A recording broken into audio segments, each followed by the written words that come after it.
Bonjour Lionel, la chaîne CycloGP, pour une nouvelle vidéo. C'est pas forcément ça que j'avais prévu, parce que moi j'avais prévu une vidéo sur Gabriele Tarquini, sur le duo Mexique Grand Prix des États-Unis 89. Mais donc là, l'actualité m'oblige à faire une vidéo un peu plus particulière, consacrée à Max Mosley, l'ancien président de la FIA, et fils aussi, on va dire, membre d'une famille assez bizarre, on va dire. Donc Max Mosley, lui, il est né le 13 avril 1940 dans une famille assez excentrique, particulière, puisque son papa, c'est tout simplement le chef du parti nazi anglais. Sa maman, Diana, c'est une aristocrate qui est même, à se dire, encore plus dangereuse que son père, puisque c'est l'éminence grise de la famille, sa maman. Sa sœur, donc sa tante Unity, c'est plus ou moins la maîtresse d'Adolphe. Une autre de ses tantes, c'est justement exactement l'opposé, c'est une proche de Staline. En fait, au final, il y a quasiment qu'une de ses tantes. Sa tante, c'est un peu du milieu, qui est quasiment la plus normale, puisqu'elle elle s'adonne à la photographie et à la mondanité. Ouais, donc c'est vraiment une famille particulière. Et d'ailleurs, le jeune Max Mosley, en fait, il débute sa vie en prison, puisque sa maman, elle est arrêtée alors qu'il a 10 semaines. Ils sont arrêtés par le gouvernement anglais alors qu'il a 10 semaines, donc il passera toute son enfance séparé une partie de son enfance séparé de ses parents jusqu'en 43, avec son grand frère. Ils vont passer ils vont passer leur enfance, puis ensuite entre nous, parce que comme c'est une très grande famille proche de Churchill également, de l'establishment britannique, déchu d'ailleurs entre temps, mais voilà, donc entre nous, donc comme ils disent, voyaient pas trop leurs parents. Voilà, ensuite ses parents ils fuient l'Angleterre parce que bien sûr c'est des pestiférés. Donc il va en Irlande, il va en France. C'est pour ça d'ailleurs que Max Mosley parlait un très bon français, parce que il a vécu une partie de son enfance en France. Il a fait ses études en France, il a fait ses études en Allemagne aussi également. Donc voilà, donc en gros, il a une éducation un peu particulière, on va dire, un peu hédoniste, un peu particulière. Donc arrive ensuite ses études. Donc c'est quand même pas un mauvais étudiant, c'est un étudiant assez brillant, puis à l'origine il est scientifique, puisqu'il il débute ses études en physique avant de basculer vers le droit. Là à ce moment-là, effectivement, il fait un peu de politique, parce que son papa le pousse un peu à faire un peu de politique dans le parti nazi anglais. Donc bon, ouais. Mais en fait, il explique que toute sa vie, en fait, il s'est un peu, en fait. Après, j'ai relu une interview tout à l'heure de lui, justement, il disait qu'en fait, donc, du Guardian, il expliquait justement que la politique, c'était pas un gros. Ça l'intéressait, mais pas de cette manière. Politique politicienne, il était proche du parti conservateur, mais bon, c'est pas non plus un grand fan de la politique. On va dire qu'il a jamais voulu être député, de choses comme ça. Il préférait être avocat, puisque effectivement, il est avocat de formation. Et dès cette période, d'ailleurs, il s'agit de se stabiliser dès son enfance, justement, parce que c'est vrai qu'il a vécu une enfance qui était un peu à 100 l'heure, un peu. Voilà, un peu, soit lui très calme, selon dire, ses parents lui ont un peu caché quand même un peu la vérité, mais voilà, c'est comme il disait, c'est un peu une famille de fous. Comme il dit justement dans le documentaire et puis dans son autobiographie, c'est un peu une famille de fous dans laquelle il a grandi. Donc il se pose, et là justement il décide de se poser rapidement, il se marie avec une fille de la société, une fille de la petite, c'est-à-dire. En fait, son beau-père est plus ou moins policier, voilà, un simple gardien de la paix. D'ailleurs, ce qui est marrant d'ailleurs, c'est qu'en fait, il est resté avec sa femme jusqu'à maintenant d'ailleurs. Ça fait 60, ils sont restés mariés 61 ans. En fait, comme il expliquait, lui c'était son élément de stabilité en fait. Justement. Donc ouais, donc voilà. Donc il fait des études de droit, ça devient un brillant avocat.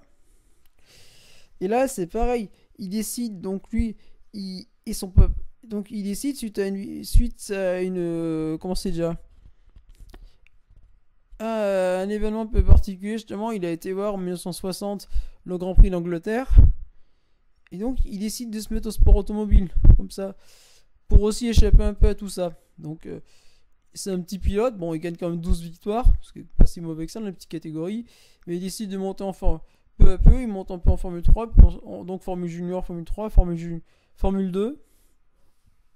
Et là, il explique, il débute donc il débute donc le 7 avril 1968 à Hockenheim. Donc, ouais, donc effectivement, vous comprendrez ceux qui connaissent pas automobile. Voilà. Et donc, il débute, il se qualifie d'ailleurs pas si mal que ça, il se qualifie. Et comme il explique, il disait sur la grille, on est trois pilotes déjà. À la fin de son ils sont morts. Plus Joe Schiffert, qu'il a connu, lui, qu'il a fait cours en Formule 1, qui sont morts. Voilà, simplement. Dont Jim Clark. Lui, il expliquait, il disait j'arrive, je suis avec la voiture, je vois une ambulance, je me dis ah, tiens, c'est bizarre, il y a quelqu'un qui s'est planté dans les arbres. Et puis, vu le balai qu'il y a, ça doit pas être bon. Donc là, il comprend tout de suite qu'effectivement, que Clark est mort. Et c'est quelque chose, justement, avec la mort de Pierre Scorach, qui est un de ses amis, et de 3 autres pilotes, qui décide de faire définitivement arrêter le sport en automobile. Parce que lui, comme il explique, il disait moi, je suis pas un pilote. Moi, je suis un pilote qui a des défauts, je compense pas mon intelligence, mais je serai jamais un grand pilote. En fait, si vous vous regardez, ça rappelle la trajectoire de son copain. Son copain, de son pendant, de sa cheville ouvrière de Bernie Ecclestone, en fait. Voilà. Donc, ici, il décide donc avec 4 autres amis de créer une écurie de course. Parce qu'il était déjà team manager, en fait. Il aidait aussi à côté, en tant qu'avocat de formation, il aidait aussi un ami à faire courir des voitures. À côté, déjà. Donc là, il décide de monter une écurie, March, pour Mosley, Alan Lewis, Graham Cocker et Robin Earl. Donc ils sont 4, effectivement. D'ailleurs, Alan Lewis va se sentir tout seul, puisque c'est le seul survivant désormais maintenant. Puisque Cocker est le premier à mourir dès le début de l'association, puisque lui il meurt en 72 de maladie. Donc ils sont rapidement tous les 3. Mais March, en fait, effectivement, va tout de suite s'affirmer comme une écurie innovante et intéressante. Donc March, effectivement, s'affirme comme une écurie un peu novatrice, un peu dans ce monde qui est encore vraiment comme partant, on se retrouve bric et broc. Ces March sont organisés. Ils ont Earl, qui est un ingénieur, qui est la tête pensante de l'écurie, qui lui s'occupe des voitures, crée les voitures, dessine les voitures, trouve des choses. Reese, qui est plutôt celui-ci qui est sur le terrain, qui gère un peu tout ça sur le terrain, donc le manager un peu. Mosley, qui est l'administratif, le penseur, le chef, un peu le boss, un peu, bon, parce que c'est vrai que Max Mosley, effectivement, c'est un gars qui a du charisme. On l'a toujours vu, c'est un gars qui a du charisme naturel, même si c'est un peu effacé quand même, c'est un mec qui a du charisme. Donc, ouais, Max, lui, c'est le chef. Et Cocker, lui, c'était plus, effectivement, c'était un peu lui entre les deux, c'était plus discret, lui. Mais ouais. Donc, Cocker meurt très rapidement. Mais cette écurie s'est déjà fait connaître, puisque déjà, ils ont loué des voitures à Tyrrell en 71. Et en 70, dès le début, par exemple, il découvre un jeune pilote, Ronnie Peterson, qui va faire progresser. Ronnie Peterson, en fait, ça sera vraiment le grand ami de Max Mosley, avec Stuck notamment, notre pilote. Ça sera vraiment lui. En fait, c'est un peu le frère, le petit frère son petit frère de cœur, puisqu'il va le faire progresser jusqu'à l'amener chez Lotus. Voilà. Puisque Peterson, il arrive quand même à amener des marches qui sont pas des foudres à la victoire, à des places comme ça. Il y a également Niki Lauda qui va découvrir également comme pilote. Niki Lauda également. Henri Pescarolo également qui sauve après chez Matra. Voilà. Toute une série de bons pilotes, énormément. March, en fait, ça sera vraiment, il loue des voitures à tout le monde un peu. Voilà, c'est March, simplement. Et ça sera également March qui ferait courir Leila Lombardi. Donc Leila Lombardi, c'est-à-dire la seule femme et une des rares LGBT à courir en Formule 1. Justement. Parce que Leila Lombardi était bi, donc ouais. Et Leila Lombardi, elle a marqué un demi-point en 75. Qui à ce jour-là est encore la seule femme à avoir marqué des points et la dernière s'est qualifiée. Justement. Ils reprendront également une victoire de Brambilla cette année-là également. Ce sera un peu le déclin d'ailleurs de l'écurie. marquera un peu le déclin. Puisque 76, 77, 78 seront moins faciles. En 78, il décide d'arrêter les frais et de se concentrer sur d'autres disciplines, avec March notamment. Et également à partir de cette période avec son ami Bernie Ecclestone qu'il a rencontré dans le paddock, dans Bernie Ecclestone, le patron de chez Brabham, justement pour mener maintenant désormais ce qui va être sa seconde vie, c'est-à-dire le combat pour la tête de la FIA, pour faire changer les choses, en bien et en mal. Donc effectivement il décide donc à ce moment-là de, notamment pour la sécurité, puisque les pilotes se plaignent, en fait on est très archaïque, il n'y a pas de sécurité, il n'y a pas de médecin, notamment Bernie Ecclestone par exemple va débaucher Sid Watkins, qui est un de ses amis, qui est un éminent neurochirurgien, pour s'occuper de la sécurité en Formule 1, parce que là, dans ce domaine-là, c'est catastrophique. Notamment, Max Mosley expliquait dans un interview à Motorsport, notamment, que il a été témoin, il avait invité son papa, notamment, ils ont été témoins en 73 de l'accident de Williamson, notamment, il disait c'est ce qu'il a fait vraiment prendre conscience de la sécurité sur les Grands Prix qui était totalement défaillante, qu'il fallait, en tant que patron d'écurie, aller se bouger pour faire changer ça. Et donc, il expliquait c'est un peu le début de son combat. Ouais, ce qui va emmener notamment à la guerre FISA-FOCA dans les années 80 contre Jean-Marie Balestre, qui lui est beaucoup plus inflexible, effectivement, beaucoup plus un ancien modèle, Balestre, qui peu à peu, justement, d'ailleurs aussi va changer parce que bon, Mosley, comme il explique, c'était un des rares cas que Balestre craignait parce qu'il savait que justement, Bernie c'est un peu l'impulsif alors que Mosley c'était vraiment le calme réfléchi. Effectivement, le mec qui était avocat, donc qui pouvait tout à fait, effectivement, échiner et débeller le linge sale. Bon. Donc, ça progresse. Donc, il se met un peu en retrait d'ailleurs dans ces années 80. En fait, il est un peu lassé de la F1. D'ailleurs, en 80, il est un peu lassé justement. En 82, il revend définitivement marche à John McDonald, qui reprend sa vie à RM. Voilà.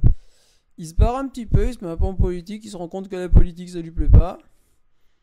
Donc, la politique politicienne ne lui plaît pas, donc il revient à la FIA, et là il décide de devenir président de la FIA progressivement, en se remettant plus en retrait. Donc, en 1991, il se présente face à Jean-Marie Balestre. Balestre, dans un premier temps, est favori, puis ensuite, à la demande de Bernie, notamment, ce qu'explique Bernie dans son ouvrage, qui est sorti la dernière que j'ai lu, il explique effectivement qu'il demande poliment à Balestre de se retirer. Donc Balestre se retire, Mosley est élu, et effectivement maintenant voilà, donc ça va devenir la Formule 1 à Max Mosley, c'est-à-dire justement, donc troisième chapitre. Les années 80 marquent une énorme évolution dans la Formule 1. On est passé d'un sport vraiment de bricoleurs, d'artisans, de mécanos à...